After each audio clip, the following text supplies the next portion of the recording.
आज मी सकाळी सकाळीच मटर पनीर आणि पोळ्याचा स्वयंपाक करून घेतला, कारण पिल्लूच्या शाळेमध्ये ना कृष्ण जन्माष्टमीचा कार्यक्रम सेलिब्रेट होणार होता.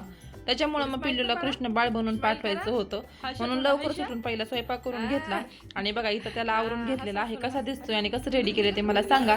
आता वातावरण पण कसं जरा थंडच आहे ना, त्याच्यामुळे मग मुलं सकाळी उठायला नको म्हणतात, पण काय करायचं आता, पाठवावंच लागणार ना शाळेमध्ये. मग त्याला उठवलं, पटकन आवरून घेतलं. बघा त्याचं असं कसं आवरून घेतलं ते मला नक्की सांगा. आणि माझा बाळकृष्ण कसा दिसतोय ते पण मला नक्कीच सांगा कमेंटमध्ये.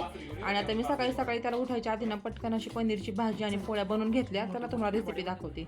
तर जास्त वेळ घेणार नाही मी, त्यामुळे व्हिडिओ लास्टपर्यंत बघा. आणि एकदम कमी वेळेत तुम्हाला झटपट रेसिपी दाखवणार आहे.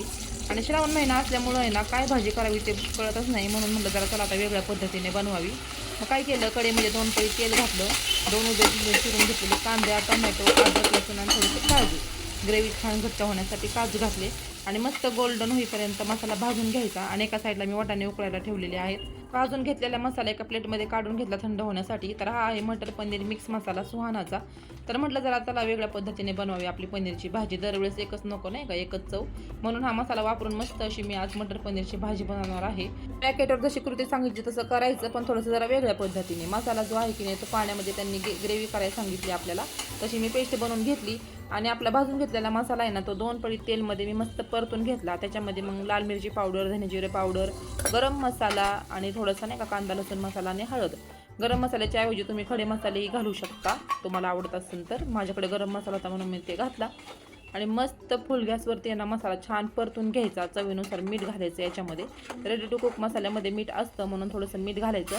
वाफवून घेतलेले मटर घातले याच्यामध्ये आणि ते मसाल्यामध्ये पूर्ण असे मस्त भाजून घ्यायचे, म्हणजे शिजवून घ्यायचे. आणि मिक्सरचं भांड्यात जे मसाला होता ना तोच पाणी ह्याच्यामध्ये थोडंसं ॲड केलं, थोडीशी ग्रेव्ही करून घेतली. आणि पनीरचे छान काप करून घेतले. तर मी पावशर पनीर घेतलेलं आहे. पनीरचे पीस फ्राय करून घेतले की ते रबरासारखे होतात, मग ते कोणी खात नाही, म्हणून मी डायरेक्टच मसाल्यामध्ये टाकले. तर इथे एक 5 मिनिटं शिजून झाले की भाजी आपली तयार आहे. वरून आपण कोथिंबीर आणि गार्निशिंग करू शकता. मस्त अशी अप्रतिम भाजी झाली होती. नक्की बनवा या पद्धतीने. मग सकाळी आम्ही 7:30ला पिल्लूला बघा शाळेत सोडायला गेलो. तर याचं सर्व मला सकाळी सकाळी माझी धावपळ उडते. बाळकृष्ण बनवलेला व्हिडिओ नक्कीच येईल. तोपर्यंत बाय, भेटूया उद्या.